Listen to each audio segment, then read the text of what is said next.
다시 성경으로 가면요, 홍수가 밀려오는 일은 이제 시간 문제일 뿐입니다. 그래서 창세기 6장을 보면 노아의 홍수가 펼쳐지는데요, 특별히 그때 어떤 일이 있었기에 이러한 일이 펼쳐지는가, 창세기 6장 11절에서 13절 말씀 읽어드리겠습니다.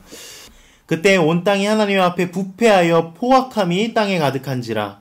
하나님이 보신즉 땅이 부패하였으니 이는 땅에서 모든 혈육 있는 자의 행위가 부패함이었더라. 하나님이 노아에게 이르시되 모든 혈육 있는 자의 포악함이 땅에 가득함으로 그 끝날이 내 앞에 이르렀으니 내가 그들을 땅과 함께 멸하리라. 지금 두 단어가 나오는데요, 부패와 포악이라는 단어가 나옵니다. 부패라는 것은 보통 어떤 때에 쓰이냐면 하나님의 백성 이스라엘이 우상 숭배를 따라 걸어가기 시작할 때 자주 등장하는 단어입니다. 하나님을 버리고 하나님과의 관계가 깨어졌을 때 나오는 단어가 부패라는 단어라는 것이죠. 그러면 포악은 어느 때에 나오는 단어인가? 포악은 폭력이라는 뜻을 가지고 있는데요, 폭력은 누구에게 행하는 거예요? 사람이 사람에게 행하는 것이 폭력입니다. 부패가 하나님과의 관계를 단절시키는 것을 의미한다면 포악은 사람과의 관계를 단절시키는 것을 의미한다는 것입니다. 아담과 하와, 가인과 아벨 사건을 다시 한번 리마인드하면요, 아담과 하와는 일개 개인과 하나님과의 관계가 파괴되어진 모습을 보여줬을 뿐입니다. 가인과 아벨도 마찬가지지요. 일개 개인의 관계 속에서 사람과의 관계가 파괴되어진 사건이 이 가인과 아벨 사건이었거든요. 그런데 노아의 홍수 시대에 오니까 온 세상이 하나님과의 관계가 파괴되어지고요, 사람과의 관계가 파괴되어진 세상이 되었다라는 겁니다. 하나님께서 이제 이것을 해결하기 위해 노아를 부르셨습니다. 왜 하고 많은 사람 중에 노아였을까? 어떤 사람들은 노아가 의인이었고 당대의 완전한 자였고 하나님과 동행하여서 선택되었다고 이야기하기도 합니다. 그러면 공로주의가 될 수도 있는 거거든요. 내가 잘나서 선택받았다고 큰소리 떵떵 치면서 살아가고 하나님께서 주신 것을 내 것이라고 이야기하면서 살아갈 수 있다는 것이죠. 이미 선택하실 때부터 나는 이런 사람이었다고, 나는 의인이었고 당대의 완전한 자였다고 자랑해 되기 시작할 수도 있다라는 거거든요.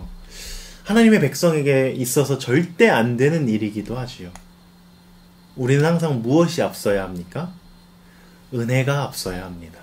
하나님께 선택되어진 모든 사람이 은혜부터 앞서가야 할 것입니다. 성경도 이것을 증거하고 있거든요.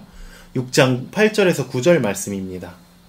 그러나 노아는 여호와께 은혜를 입었더라. 이것이 노아의 족본이라. 노아는 의인이요 당대의 완전한 자라. 그는 하나님과 동행하였으며. 은혜가 앞서갑니다. 그럼에도 불구하고 우리 마음속에 그런 생각이 있을 수도 있죠. 그래도 노아는 의인이고 완전한 자였기 때문에 하나님 선택하신 거 아니야? 그러나 이것을 그렇게 생각하는 것보다는 이 의인이고 당대의 완전한 자였다라는 이 문장을 노아가 하나님의 은혜에 대한 응답을 했다라고 생각하는 것이 더 맞을 것입니다. 은혜 받은 사람은 그 다음부터 무엇이 과제로 주어져 있냐면요, 하나님이 값없이 주신 은혜에 어떤 응답을 보낼 것이냐에 따라서 하나님의 사람이 될 것이냐 세상 사람이 될 것이냐 결정되는 것이거든요. 지금 교회에 나오지 않는 세상 사람들도 하나님의 은혜를 다 받은 사람들입니다.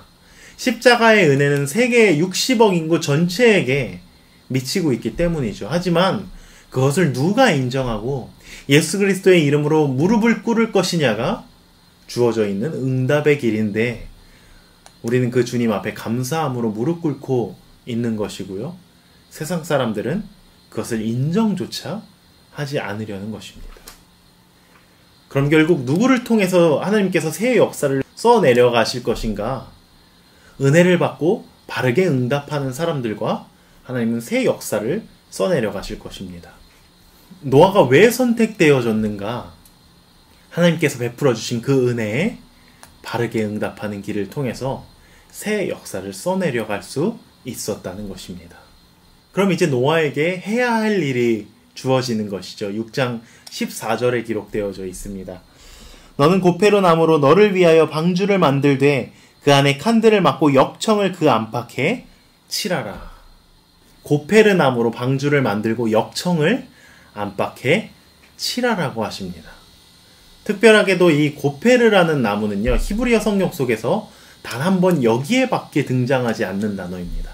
그래서 정확하게 어떤 나무인지 아무도 모르는 나무가 이 고페르 나무거든요. 정작 유대인들도 이 나무가 정확하게 무엇인지 모른다고 합니다. 그런데 히브리어 성경을 보면요, 이 속에 많은 상징이 들어가 있다는 것을 파악해 볼 수는 있습니다. 고페르라는 단어거든요. 그리고 옆으로 시선을 옮겨서 역청이라는 단어를 보면 히브리어로 코페르라는 단어입니다. 그리고 또 옆으로 시선을 옮겨서 칠하다라는 단어를 보면요, 카파르라는 단어입니다. 참 재밌지요? 고페르 안팎에 코페르를 카파르 하라고 하나님께서 지시하고 계시는 거예요. 히브리어 한 문장 안에 비슷한 발음 세 단어가 모두 들어가 있는 겁니다. 그럼 무슨 의미가 들어가 있는 걸까? 이것이 중요하지요. 성경에 한 번밖에 들어가 있지 않은 이 고페르라는 나무가 무엇인가를 알려주고자 하는 의도가 절대 아닙니다. 이 나무가 무엇인지 알려주고자 하신 것이 아니라 이 나무가 역청이나 칠하는 것과 같은 의미를 가지고 있다는 것을 알려주시려고 하는 거예요. 칠하다라는 이 카파르라는 단어는요, 주로 레위기 속에 등장하는 단어거든요. 이 단어에 또 다른 뜻이 있는데요, 속죄하다라는 의미가 들어가 있습니다. 죄를 속하다. 여기서 죄를 속한다는 것은요, 덮는 것을 의미합니다. 예수 그리스도의 십자가는 완전히 모든 죄를 지워버리지만 구약시대 때는 죄를 속하고 속죄하는 것이 동물의 피로 덮어서 칠해버리는 것이었거든요. 그럼 이 방주는 어떤 특징을 갖게 되는 것이냐? 그 안에 들어가 있으면 죄를 덮어주시는 하나님의 은혜가 있는 방주라는 겁니다. 그것을 강조하기 위해 이 세 단어가 빼곡하게 들어가 있는 것이거든요. 그 안에 있는 자, 밖에 있는 자들과 크게 다를 바가 없지만 하나님의 은혜로 죄가 덮어져서 그것이 구원의 방주가 된다라는 의미가 이 안에 들어가 있는 것입니다. 그럼 이제 이렇게 은혜 받은 자로서 당연히 그 다음에는 하나님께서 말씀하신 대로 방주를 만들어야 하는 사명이 노아에게 주어지거든요. 그런데 살펴보면요, 길이가 300규빗, 135m였고요. 넓이가 50규빗, 22m 정도가 되고요. 높이가 30규빗, 약 13m 정도가 되는 방주를 만들라고 하나님 명령하십니다. 여러분에게 이것을 만들라고 명령하신다면 여러분 어떻게 하시겠습니까? 일꾼은 딱 8명밖에 없습니다. 노아의 가족들이죠. 쉬운 일이 아니라는 겁니다. 하나님의 은혜를 갚고 그 은혜에 발맞추어 살아가는 사명의 삶이 결코 쉽지 않다라는 것을 보여주고 있는 것이거든요. 세상을 구원하는 길이 참 만만치 않음도 볼 수 있는 겁니다. 구원의 방주를 만드는 것도 참 쉽지 않은데 또 어때요? 구원의 방주를 만드는 것도 참 쉽지 않을 텐데 방주에 한 사람 한 사람을 실어 올리는 것도, 동물 하나하나를 실어 올리는 것도, 그리고 그 안에 식량을 가득 채워 넣는 것도 참 힘들 것이라는 거예요. 그럼 은혜 받은 자로 어떤 응답을 펼쳐나가야 하는가? 한 단어로 정리할 수 있습니다. 바로 순종입니다. 그래서 이런 말이 등장하는 거거든요. 6장 22절입니다. 노아가 그와 같이 하여 하나님이 자기에게 명령하신 대로 다 준행하였더라. 노아가 하나님이 말씀하신 대로 다 준행했다라는 겁니다. 7장 5절 또 읽어볼게요.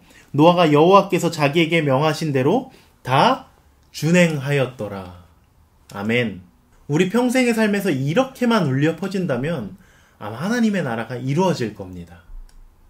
그런데 갈수록 희석되어지는 것이 문제라는 거죠.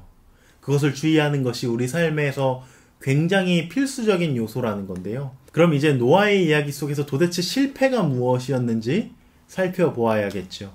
하나님 명령하신 대로 그대로 준행하였다는 것, 그것을 만약 노아가 끝까지 이끌고 갔으면요, 아마 모든 것을 다 이루었을 겁니다. 그런데 왜 그것을 다 이루지 못했는지 봐야 할 필요가 있다는 거죠. 먼저 노아의 이야기는 천지창조 이야기와 비교할 수 있습니다. 교재에 이제 비교하는 표를 놔뒀는데요. 하나씩 채워서 비교해 보면요. 먼저 천지창조를 나열해 보면요. 이렇게 돼 있죠. 첫 번째, 혼돈과 기품의 물로 가득 차 있고요. 두 번째, 혼돈의 물 위로 하나님의 영이 수면 위에 운행하셨다고 합니다. 세 번째로 묻이 드러났고요. 네 번째로 풀과 채소와 과목들이 생겨납니다. 다섯 번째로 조류, 어류, 동물들을 창조하셨고요. 여섯 번째로 인간을 창조하시고 생육하고 번성하여 땅에 충만하라고 말씀하십니다. 또 일곱 번째로 모든 것을 다스리라고 말씀하시고요. 여덟 번째로 먹을 거리를 주십니다. 마지막 아홉 번째로 안식일이 나오죠. 이것이 혼돈의 물에서부터 창조가 이루어진 순서였습니다. 그런데 이제 노아의 홍수 때 일어난 새 창조를 살펴보자는 거예요. 동일한 일들이 펼쳐질 것이라는 거죠. 노아의 홍수 때 기품의 샘으로 가득 찹니다. 7장 11절 노아가 600세 되던 해 둘째 달 곧 그 달 열일의 날이라. 그날에 큰 기품의 샘들이 터지며 하늘의 창문이 열려. 세상이 이제 창조 전으로 돌아갔으니까요. 하나님께서 하실 일은 천지 창조를 새롭게 하시는 일이었습니다. 그 순서까지 어떻게 돌아가는지 보자는 거예요. 그럼 이제 두 번째로 무엇이 필요합니까? 하나님의 영이 수면 위에 운행하셔야겠죠. 8장 1절 말씀입니다. 하나님이 노아와 그와 함께 방주에 있는 모든 들짐승과 가축을 기억하사 하나님이 바람을 땅 위에 불게 하심에 물이 줄어들었고. 여기서 하나님의 영은 무엇이에요? 바람이라는 단어가 히브리어로 루하흐, 영이라는 단어와 똑같은 히브리어 단어입니다. 그런데 창세기 1장에서는 영이라고 번역되었을 뿐이고요. 8장에서는 바람이라고 번역한 것일 뿐입니다. 결국 바람과 영은 같은 특성을 가지고 있는 성령의 능력을 의미한다고 할 수 있죠. 그런데 바람이 물을 밀어내는 거예요. 하나님의 바람이 역사를 펼쳐나가기 시작하는 겁니다.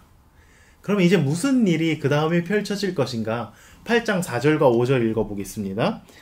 일곱째 달 곧 그 달 열일의 날에 방주가 아라랏산에 머물렀으며 물이 점점 들어 열째 달 곧 그 달 초하룻 날에 산들이 봉우리가 보였더라.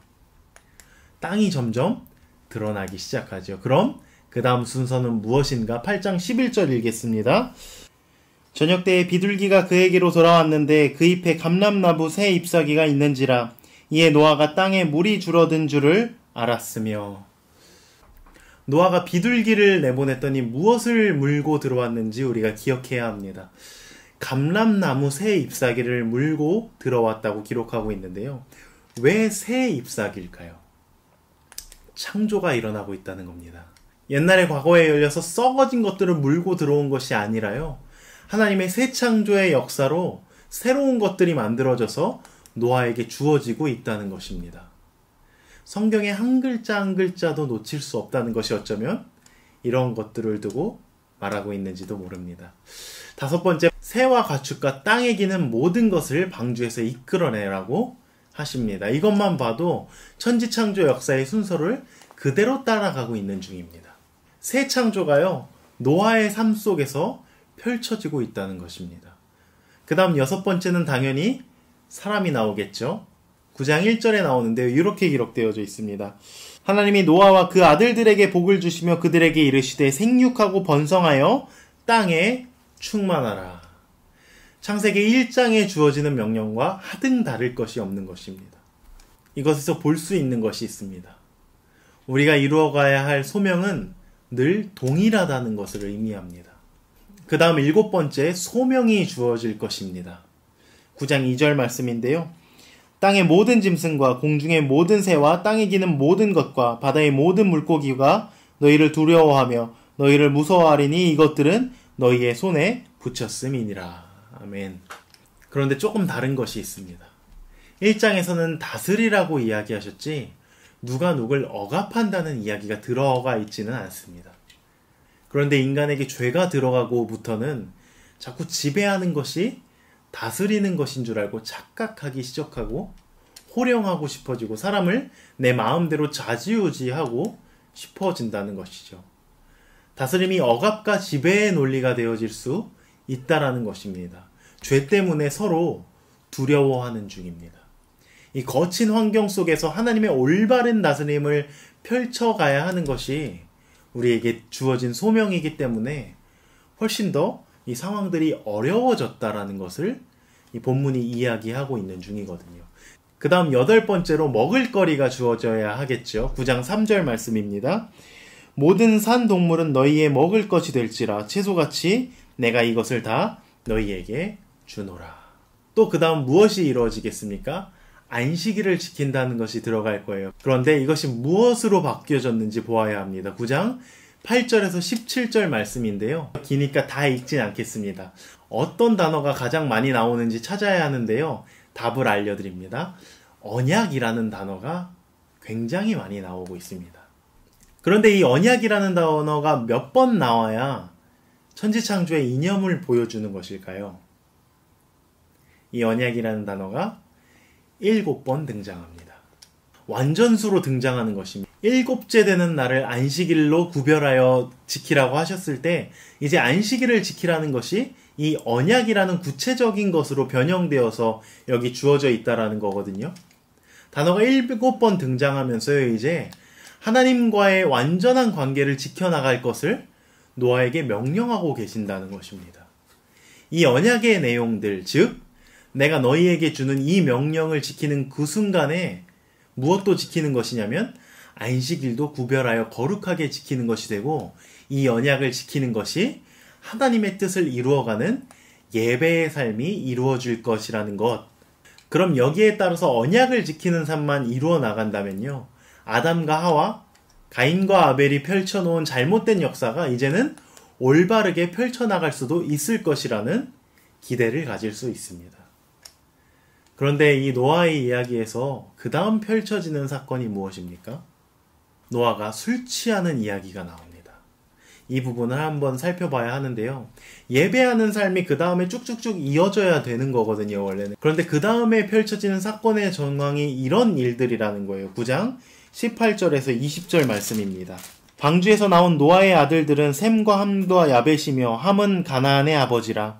노아의 이 세 아들로부터 사람들이 온 땅에 퍼지니라. 노아가 농사를 시작하여 포도나무를 심었더니.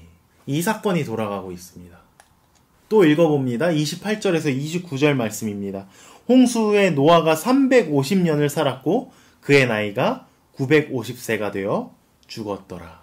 노아가 600세 되던 해에 홍수가 났고요. 홍수 후에 350년을 더 살았다고 이야기하고 있습니다. 그럼 총 나이가 950세죠. 제가 왜 이 이야기를 먼저 읽었냐면요. 350년을 더 살았거든요. 노아가 홍수 후에. 그런데 이 중간에 있는 포도주 사건밖에는 기록되어진 것이 없다라는 겁니다. 홍수가 끝난 다음 350년 세월을 딱 한마디로 요약하라고 한다면 노아에게 포도주 사건밖에 남는 것이 없다라고 여기 기록되어져 있다는 거거든요. 이것이 얼마나 불쌍한 인생이냐는 거예요. 홍수 이후에 새 창조가 일어나서 모든 것을 새롭게 맡겨주셨는데 노아의 포도주 사건밖에 남는 것이 없다는 겁니다. 이것은 다시 말하면 노아가 그냥 그 길로 가버렸다는 것을 의미하기도 합니다. 이렇게 긴 인생을 살았는데 이미 인생이 끝장나 버린 것과 똑같은 이야기라는 겁니다. 우리도 마찬가지죠. 우리의 인생이 80, 90을 살아서 하나님 앞에 간다고 했을 때 그리고 그 앞에서 우리의 인생이 편집되어져서 하나님 앞에 보여진다고 했을 때 그런데 남는 것이 이러한 사건들밖에 없다고 했을 때 우리의 인생은 무엇으로 끝나고 말 것인가? 우리도 생각해 보아야 한다는 의미가 이 안에 들어가 있습니다. 우리의 인생은 계속해서 편집되고 있는 중이거든요. 하나님의 뜻을 이루면서 살아간 사람들은 그 편집에서 제외될 수 있겠지만 하나님의 뜻을 이루지 못한 사람은 편집되는 인생밖에 되지 않을 것입니다. 그래서 이 구절들을 먼저 읽은 것이고요. 그 다음으로 포도주 사건이 무엇인지 우리가 살펴보아야 합니다. 9장 20절에서 27절에 이 내용들이 기록되어져 있는데요. 특이한 점이 하나 있습니다. 여기서 함이 저주를 받는 이야기가 전혀 등장하지 않고요. 가나안만 계속해서 등장하고 있다는 겁니다. 분명 아버지의 하체를 본 건 함이었거든요. 그런데 가나안이 계속 저주를 받고 있는 모습을 볼 수 있다는 것이죠. 이미 이 가나안의 이름은 18절에서부터도 등장하기 시작했습니다. 함을 소개할 때 가나안의 아버지로 소개하고 있습니다. 왜냐하면 그 다음 이야기가 가나안의 이야기로 넘어갈 것이기 때문입니다. 9장 18절 한번 읽어보겠습니다. 방주에 나온 노아의 아들들은 셈과 함과 야벳이며 함은 가나안의 아버지라. 그 다음 포도주 사건에서 가나안의 이름이 4번 더 등장하면서요. 총 가나안이라는 이름이 5번이나 노아의 마지막 이야기 속에 등장하고 있습니다. 함이 저지른 일이거든요. 그런데 가나안이 저주를 받고 있다는 겁니다. 분명 무언가 이유가 있을 겁니다. 안 그러면 가나안이 굉장히 억울하겠죠. 그럼 먼저 포도주 사건에 대해서 살펴보면요. 포도주 사건이 무엇이 문제였을까요? 왜 지금 노아가 술에서 깨자마자 아버지의 하체를 봤다며 저주를 퍼붓고 있는 것인가? 만약에 이것을 문자 그대로 해석한다면 지금 우리도 천벌받을 사람 굉장히 많겠지요. 그럼 아버지의 하체를 본다는 것은 어떤 의미를 가지고 있을까요? 이것을 풀어야 왜 노아가 저주를 퍼붓는지 알 수 있을 것입니다. 레위기 18장과 20장에 이런 이야기가 가득 들어져 있는데요. 18장 6절입니다. 각 사람은 자기의 살부치를 가까이 하여 그의 하체를 범하지 말라. 나는 여호와이니라. 그 밑에 쭉 읽어보면요. 거의 90% 이상이 성적인 범죄인데요. 한번 찾아보셔도 좋을 것 같습니다. 하체를 범하지 말라고 계속해서 하나님 말씀하고 계십니다. 이것이 20장에 가면 조금 더 구체화되기 시작하는데요. 레위기 20장 17절에 이렇게 기록되어져 있습니다. 누구든지 그의 자매 곧 그의 아버지의 딸이나 그의 어머니의 딸을 데려다가 그 여자의 하체를 보고 여자는 그 남자의 하체를 보면 부끄러운 일이라. 그들의 민족 앞에서 그들이 끊어질지니 그가 자기의 자매의 하체를 범하였은즉 그가 그의 죄를 담당하리라. 여기서 알 수 있는 것이 있죠. 아버지의 하체를 보았다는 것은 아버지의 하체를 범했다는 말과 같은 이야기입니다. 그럼 이것은 어디에서 벌어지는 일인가요? 지금 레위기는 이것이 가나안 땅에서 벌어지는 일들이니 이런 일을 절대로 너희는 따라가서는 안 된다고 말씀하시는 중입니다.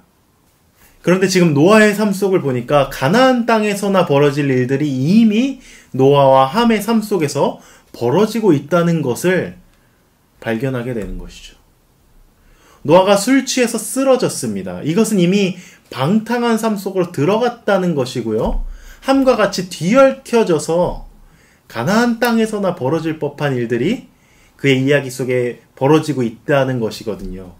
노아의 이야기를 조금 더 살펴보면요. 지금 노아를 통해서 어떤 일이 펼쳐지고 있는지 아담과 함께 비교하면서 한번 살펴보도록 하겠습니다.